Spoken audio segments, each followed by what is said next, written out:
A former French diplomat has told Andrew Neil to say bye-bye and forget the European Union as he lashed out at the ex-BBC presenter on Twitter.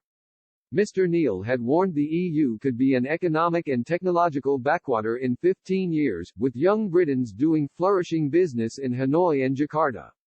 He added, this summer Asian GDP overtook the rest of the world put together. But former French ambassador to the US Gérard Araud furiously hit back at Mr. Neil's tweet, telling him to bye-bye and forget us. He said, we do value your benevolent and patronizing solicitude towards us.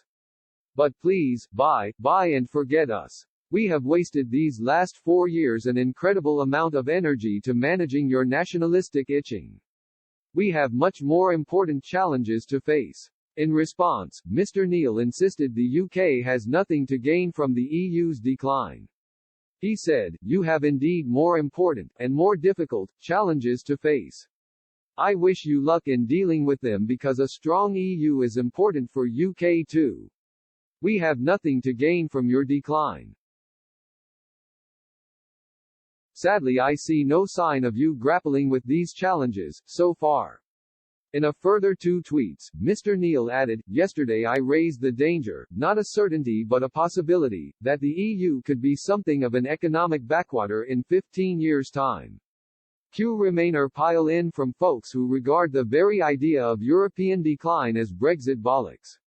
Yet today comes the latest CEBR forecast. While European countries accounted for 19% of output in the top 10 of the World Economic League table ranking of 2020, the share will fall to just 12% by 2035. Just a forecast. The Twitter spat comes as the UK finally struck a post-Brexit trade deal with the EU on Christmas Eve after months of wrangling.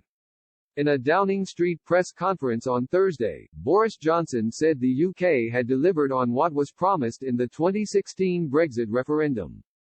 The Prime Minister said, we have taken back control of our laws and our destiny. We have taken back control of every jot and tittle of our regulation in a way that is complete and unfettered. From January 1 we are outside the customs union and outside the single market. British laws will be made solely by the British Parliament, interpreted by British judges sitting in UK courts, and the jurisdiction of the European Court of Justice will come to an end. Speaking in Brussels, European Commission President Ursula von der Leyen said, we have finally found an agreement. It was a long and winding road, but we have got a good deal to show for it. It is fair, it is a balanced deal, and it is the right and responsible thing to do for both sides.